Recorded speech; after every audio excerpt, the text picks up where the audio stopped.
Hi guys, and welcome to my chat tonight. Here I am just chilling out in here and realised I'm a minute late.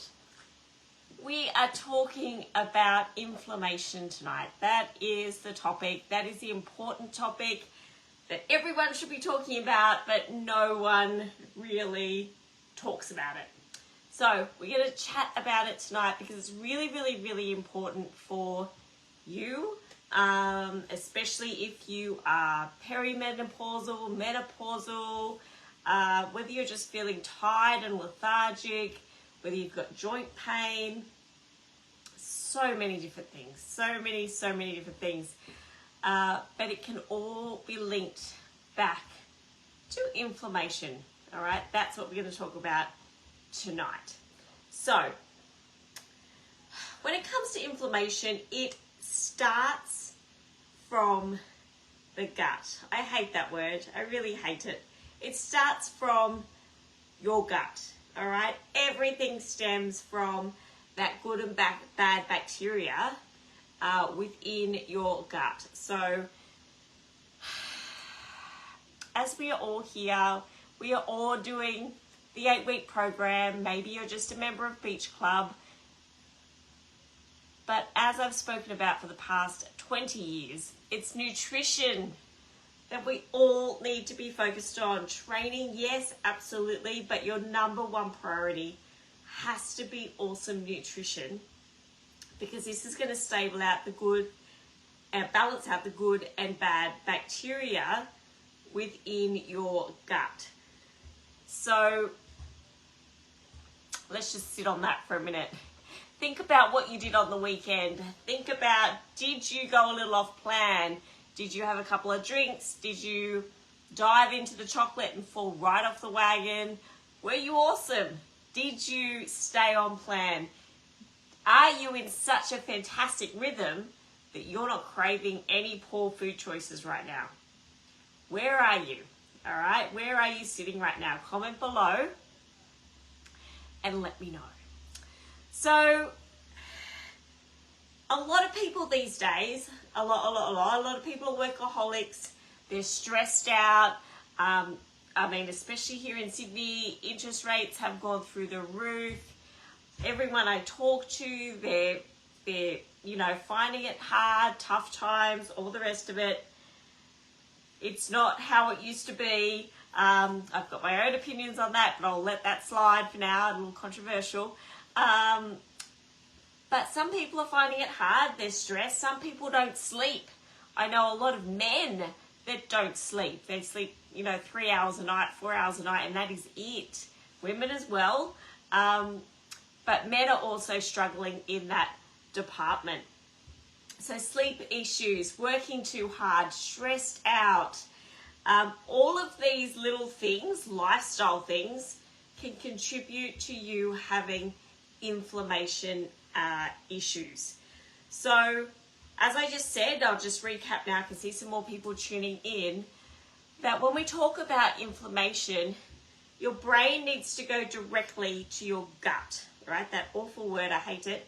Has to go directly to your gut, because if you are inflamed, you've got pathogens, viruses, toxins running around in there playing havoc. So what you need to do is manipulate your nutrition to flush them out and balance out the good and bad bacteria within your gut. I'm working privately with a lady at the moment, a corporate client, and she is riddled with inflammation. She's got a few health issues, but we've basically just sat down.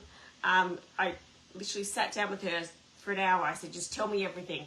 I'm going to be quiet. You're going to tell me everything. So I've gone away the past week, and I've created her an individualized plan for her, basically focusing on reducing her inflammation. She's got a few other issues as well. But really, really, really important to get that balance right to help your body function correctly. All right, quick drink here. Let's have a look. And when she said to me as well, she said, oh, I can't eat certain foods, nightshade vegetables, blah, blah, blah, my brain automatically again goes to inflammation. Isn't it funny? Like all these little triggers that she was saying to me, I'm like, wow. And for her, she's had a bit of a tough time as well. Stress, sleep, all those sorts of things, and she's had a really tough time, will all again contribute to her inflammation, being a little bit off balance. So if you are struggling with a bit of inflammation, diet is key to get that back on track. We go through all the beautiful foods that you should be focusing on, but also a really quality probiotic will help you balance that good and bad bacteria back to a normal balance. And if you have also just been on antibiotics or taken medications, whatever medication it is, that also will throw your gut bacteria out. The balance will be out. So think about that as well. I'm not going to go through too much of my notes here insofar as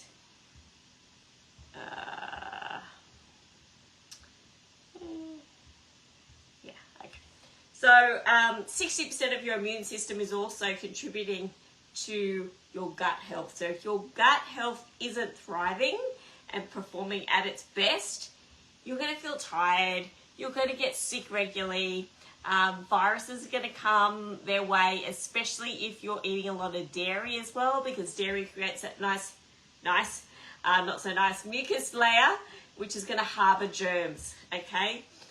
Sore throats, viruses, crashing. So just think about that. All right. So inflammation, we're talking about all the negative sides of inflammation, but there are some positive sides of inflammation as well. So for example, when you sprain your ankle and it blows up, it's actually bringing fluid to the area to protect the area. And letting you know that, oh my goodness, we've got an issue here. We need to really go ahead and treat that. So inflammation is good. Inflammation, when you know you get a high temperature or something like that, it's your body's way of fighting off disease and viruses and being sick as well. So there are positive sides of inflammation, but we're talking here about the chronic sides of inflammation, which are playing havoc with your daily life. So here are some chronic forms of inflammation. So obviously cancer is one, stemming from inflammation, your body's out of balance, a heart disease, diabetes, asthma, all stemming from, mainly from inflammation, Alzheimer's disease, anxiety, and depression. All right.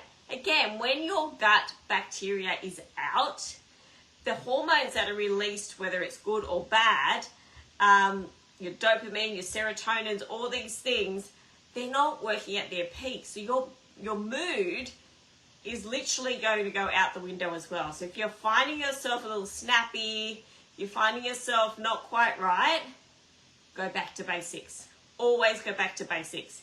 If you have to have the same meals day in, day out for a week just to get you in some sort of routine and to bring everything back really, really simply, do it.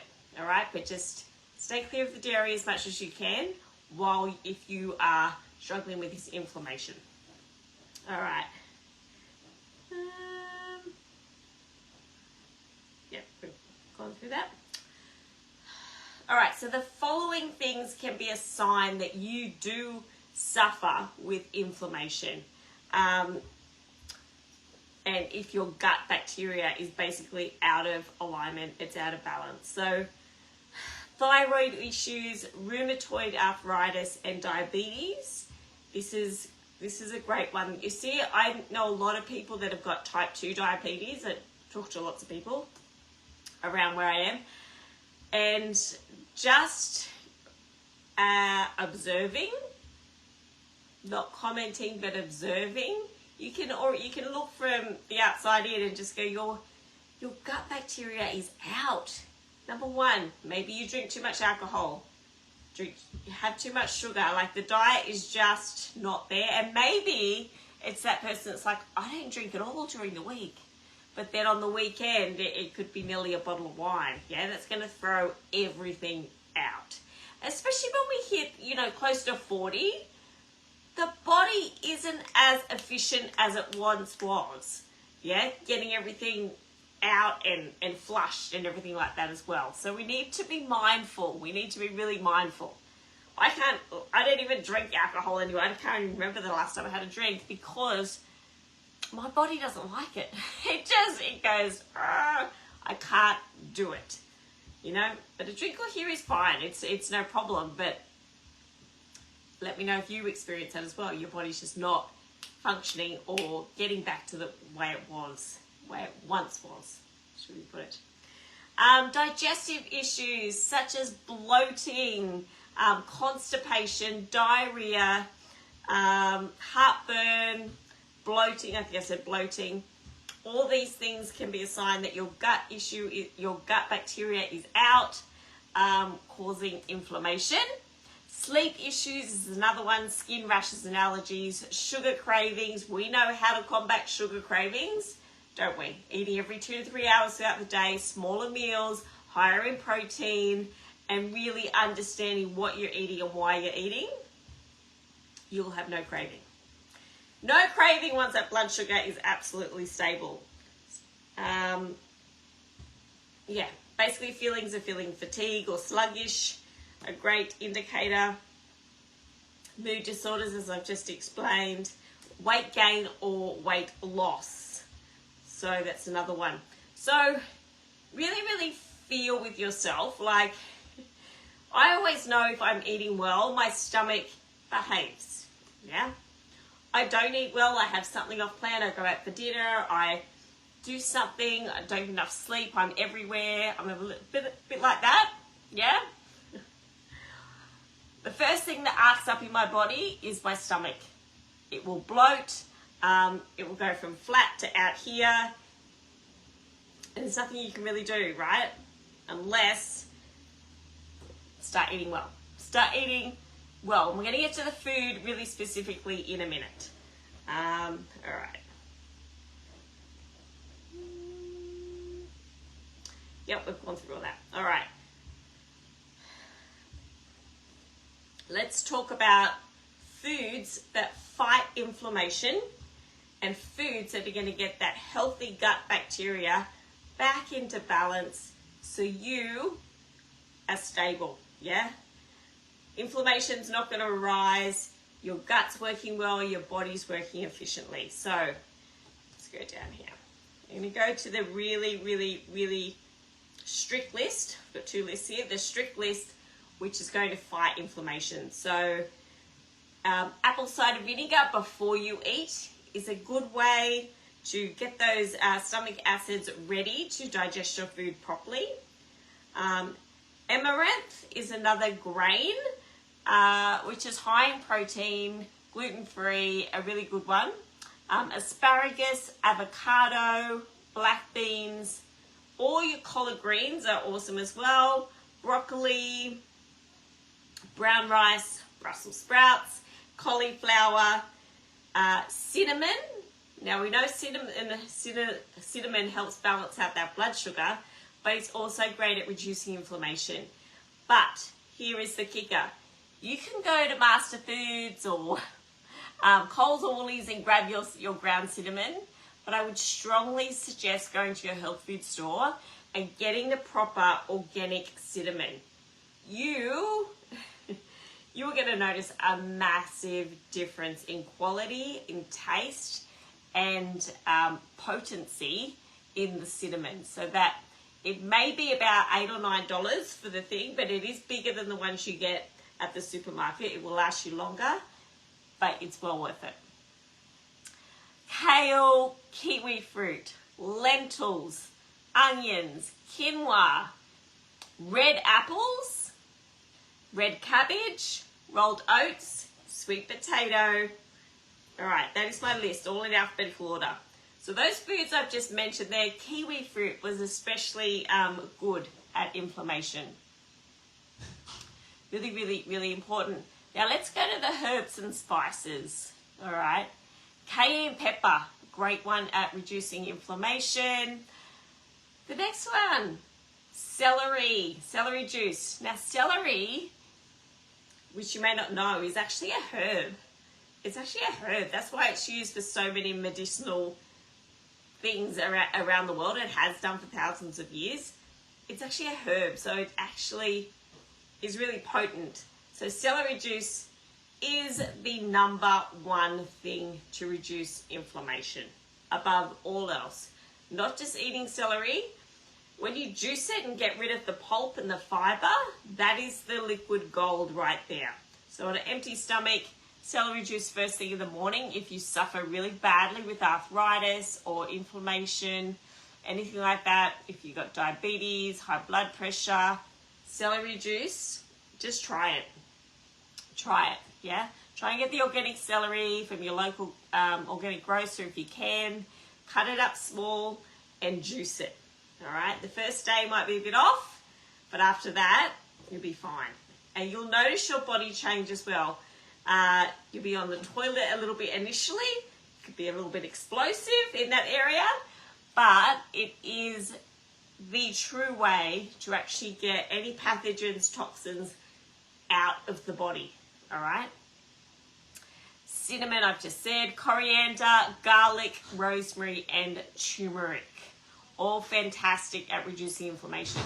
There are so many people, like, I don't know what the percentage is around the world, but so many people these days, because of everything so readily available and quick and easy, instead of getting back to basics and eating really well, inflammation is being created and disease is happening unnecessarily, all right?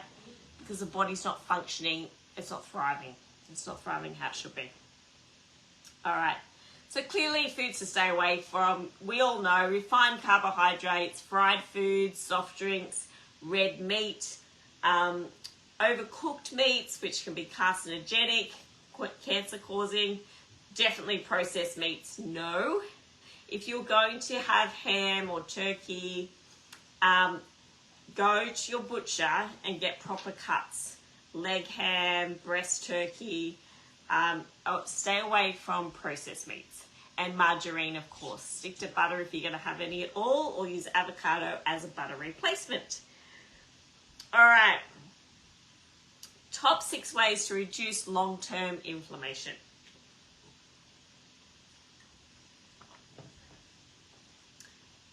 Quit smoking. If you do smoke, I'm sure majority of us don't, not judging, but if you do, it's time. It's time. The research is too good. It's time to quit. Limit how much alcohol you drink. This is really important. As well as your gut bacteria, which will go out the door once you consume alcohol. Also think of your liver. Your liver is the one organ in your body that is detoxing and getting rid of everything. That's its job. So the more stress you're going to put on your liver, the harder it's going to have to work, the more tired you're going to get. So yeah, be kind to your body. Keep a healthy weight. We're all in here doing that. Manage stress as best as you can. I've had a pretty stressful couple of weeks, I won't lie. But mentally, using the Abraham Hicks Choose Again emotional scale, very beneficial. Just knowing that, you know what am I feeling right now?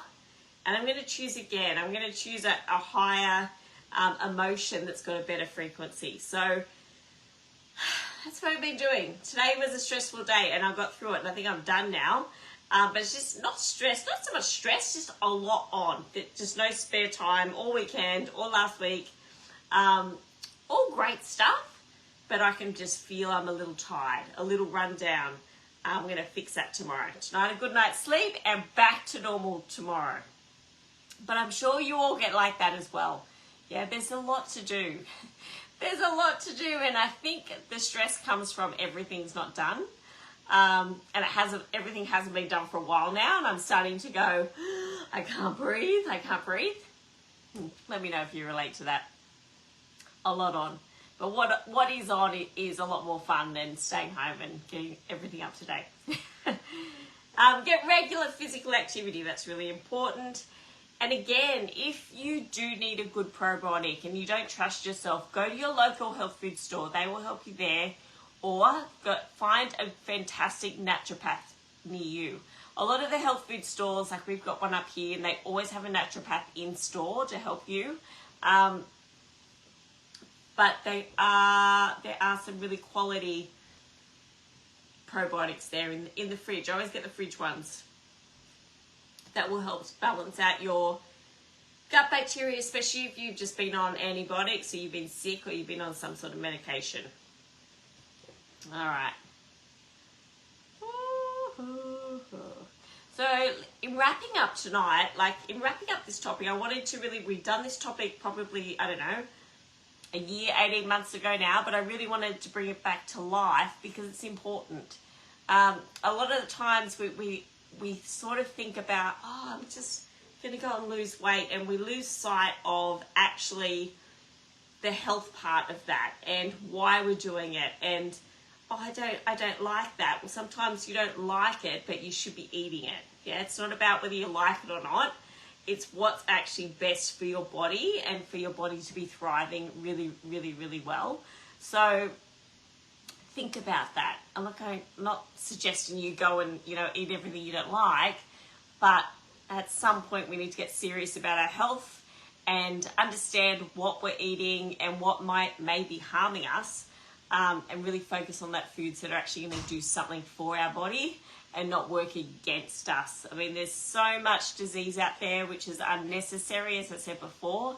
And if we can just do our best with the knowledge we have and the science-backed research that we know exists, and everything I'm bringing to you today, especially with that food list as well, if you can really hone into that, get rid of the processed sugars, the alcohol, the stress, the lack of sleep, all of this, you're in a great stride to actually feel amazing, feel energized, and really, really take care of your health, yeah, and not have to face any adversity along the way. Touch wood. All right, guys, if you do have any questions, comment below.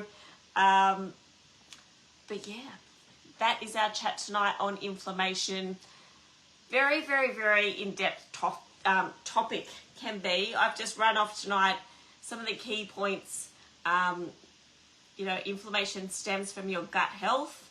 A lot of people are having rheumatoid arthritis or arthritis flare-ups, and it basically, majority of the time, will come down to what's going on the inside and what your nutritional profile has been looking like of late. All right, guys, I'm going to wrap it up there. I'm going to go and get an early night because I think, look at me, I need one. And I'll catch you guys very, very, very soon.